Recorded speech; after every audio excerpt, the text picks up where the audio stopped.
ജനാധിപത്യത്തിന്റെ ശ്രീകോവിൽ എന്ന് വിശേഷിപ്പിക്കപ്പെടുന്ന സഭയ്ക്കുള്ളിൽ പ്രതിപക്ഷത്തിന്റെ ശബ്ദമടക്കാൻ സ്പീക്കർ നേരിട്ട് രംഗത്തിറങ്ങുന്ന നിർഭാഗ്യകരമായ കാഴ്ചയ്ക്കാണ് ഇന്ന് സഭ സാക്ഷ്യം വഹിച്ചത്.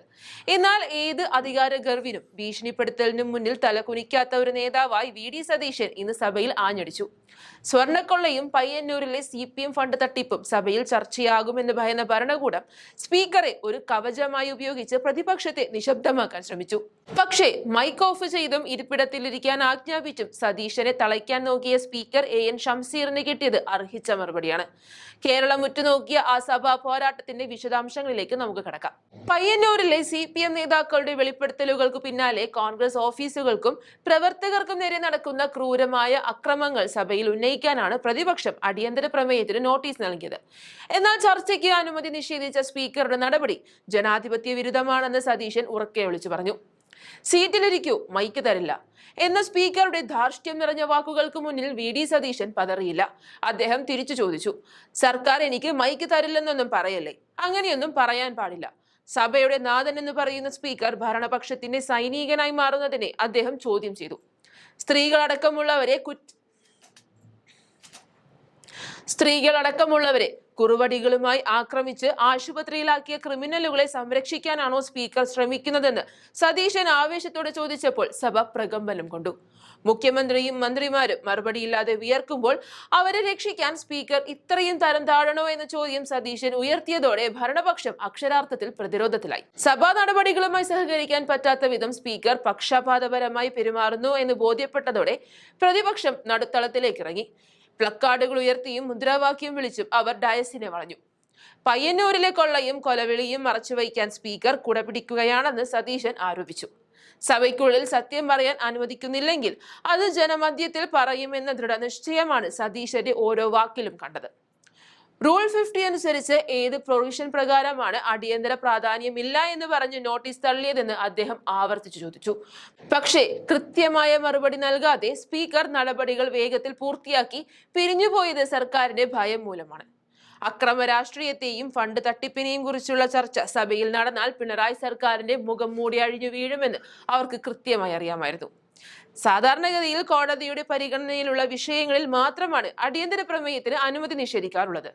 എന്നാൽ ഇവിടെ സ്വർണ്ണക്കൊള്ളയും ഫണ്ട് വെട്ടിപ്പും പാർട്ടിയുടെ ആഭ്യന്തര കാര്യമാണെന്ന് പറഞ്ഞ് ഒഴിഞ്ഞുമാറാനാണ് സ്പീക്കർ ശ്രമിച്ചത്. സബ്മിഷനായി ഈ വിഷയം ഉന്നയിക്കാൻ സ്പീക്കർ നൽകിയ നിർദ്ദേശം പ്രതിപക്ഷം തള്ളിക്കളഞ്ഞു. കാരണം സർക്കാരിന് വഴിപ്പെട്ടുകൊണ്ട് ഒരു പുകമറ സൃഷ്ടിക്കാനല്ല, മറിച്ച് ജനകീയ പോരാട്ടം സഭയിൽ എത്തിക്കാനാണ് സതീശൻ ആഗ്രഹിച്ചത്. ഈ സഭ ഇന്ന് സ്തംഭിച്ചുവെങ്കിൽ അതിന്റെ ഉത്തരവാദിത്തം സ്പീക്കർക്കും മറുപടി പറയാൻ ഭയന്ന മുഖ്യമന്ത്രിക്കുമാണ്. മൈക്ക് തരില്ലെന്ന് ഭീഷണിപ്പെടുത്തിയ ഷംസീറിനോട് സ്പീക്കറുടെ കസേരയുടെ മഹത്വം ഓർമ്മിപ്പിച്ച സതീശൻ ഇന്ന് കേരളത്തിലെ ജനാധിപത്യ വിശ്വാസികളുടെ ഹീറോയായി മാറി. ഭരണകൂടത്തിന്റെ അടിച്ചമർത്തലുകൾക്ക് മുന്നിൽ വഴങ്ങിയില്ലെന്ന സതീശന്റെ നിലപാട് വരാനിരിക്കുന്ന ദിവസങ്ങളിൽ സഭയെ കൂടുതൽ ചൂട് പിടിപ്പിക്കും എന്നുറപ്പാണ്. അഴിമതിയുടെയും അക്രമത്തിന്റെയും ഈ ഭരണകൂടത്തെ നിലയ്ക്ക് നിർത്താൻ വി.ഡി. സതീശന്റെ നേതൃത്വത്തിൽ പ്രതിപക്ഷം നടത്തുന്ന ഈ പോരാട്ടം സഭയുടെ ചുവരുകൾക്ക് പുറത്തേക്കും ഇന്ന് പടർന്നിരിക്കുകയാണ്. മൈക്ക് ഓഫ് ചെയ്താലും ജനങ്ങളുടെ ശബ്ദം അടിച്ചമർത്താൻ കഴിയില്ലെന്ന വലിയ പാഠമാണ് സതീശൻ ഇന്ന് സ്പീക്കറെ പഠിപ്പിച്ചത്. സഭയ്ക്കുള്ളിൽ നടന്ന ആവേശകരമായ ആ പോരാട്ടത്തിന്റെ ദൃശ്യങ്ങൾ നമുക്ക് ഒരിക്കൽ കൂടി കാണാം. പയ്യന്നൂരിൽ പ്രതിഷേധം നടത്തിയ കോൺഗ്രസ് പ്രവർത്തകരെ CPM പ്രവർത്തകർ മർദ്ദിച്ചു, പരിക്കേൽപ്പിച്ചു എന്ന് പറയപ്പെടുന്ന സംഭവത്തെ സംബന്ധിച്ചാണ്. ചട്ടം 50 പ്രകാരം സഭാ നടപടികൾ നിർത്തിവെച്ച് ചർച്ച ചെയ്യാൻ പര്യാപ്തമായ അടിയന്തര പ്രാധാന്യമില്ലാത്തതിനാൽ പ്രസ്തുത നോട്ടീസ് പരിഗണിക്കുവാൻ നിർവാഹമില്ലെന്ന് അറിയിക്കുന്നു. ആവശ്യമാണെങ്കിൽ നോട്ടീസ് നൽകി ബഹുമാനപ്പെട്ട അംഗം ശ്രീ സജീവ് ജോസഫിന് ഇക്കാര്യം ആദ്യ സബ്മിഷനായി ഉന്നയിക്കാവുന്നതാണ്. ഓർഡർ. സാർ, ഇത് വളരെ ഗൗരവതരമായ ഒരു വിഷയമാണ്. സാർ, ഇത് പ്ലീസ് ഓർഡർ ആക്കണം. ഫ്ലോർ ഓർഡർ ആക്കണം. ബഹുമാനപ്പെട്ട അംഗങ്ങൾ ഫ്ലോറിൽ ഇരിക്കുന്നില്ലെങ്കിൽ പ്രതിപക്ഷ നേതാവിന് മൈക്ക് കൊടുക്കില്ല. No floor സീറ്റിലിരിക്കണം. സീറ്റിലിരിക്കുന്നില്ലെങ്കിൽ തരില്ല. യെസ്, എനിക്ക് മൈക്ക് തരാൻ ലുക്ക് അങ്ങനെ ടീമിനെ ഇരുത്തിക്ക്. അതൊക്കെ എനിക്ക് മൈക്ക് തരില്ലെന്നൊന്നും പറയല്ലേ, അങ്ങനെയൊന്നും പറയല്ലേ, അങ്ങനെയൊന്നും പറയാൻ പാടില്ല. അങ്ങയോട് പറയുന്നത് അങ്ങയുടെ ഭാഗം തന്നെ എഴുന്നേറ്റ് ബഹളം ഉണ്ടാക്കുമ്പോൾ ശരിയാണ്. അങ്ങ് ചെയറിലിരുന്നുകൊണ്ട് അങ്ങനെയൊന്നും പറയരുത്. ഇത് വളരെ ഗൗരവതരമായ വിഷയമാണ്. റൂൾ 50യുമായി ബന്ധപ്പെട്ട് ഏത് പ്രൊവിഷൻ അനുസരിച്ചിട്ടാണ് ഇതുപോലത്തെ ഒരു വിഷയത്തിന് ഒരു വളരെ പ്രധാനപ്പെട്ട ഒരു വെളിപ്പെടുത്തൽ ഉണ്ടായപ്പോൾ ഒരു MLAയുടെ വസതിയിലേക്ക്, ഓഫീസിലേക്ക്, ഞങ്ങളുടെയൊക്കെ ഓഫീസിലേക്ക് മാർച്ച് നടക്കുന്നുണ്ട് എല്ലാ ആഴ്ചയും. അവിടേക്ക് മാർച്ച് നടക്കുന്ന ആളുകളെ പുറകിൽ നിന്ന് വന്ന് സ്ത്രീകളടക്കമുള്ള ആളുകളെ കുറുവടികളുമായി ആക്രമിച്ച് നിരവധി പേര് ആശുപത്രിയിൽ കിടക്കുകയും ഇവരെയെല്ലാം കൊന്നൊടുക്കുമെന്ന് CPM നേതാക്കൾ പ്രഖ്യാപിക്കുകയും ചെയ്യുന്ന ഗൗരവതരമായ ഒരു വിഷയം ഈ സഭയിലല്ലാതെ പിന്നെ എവിടെ പോയി പറയും?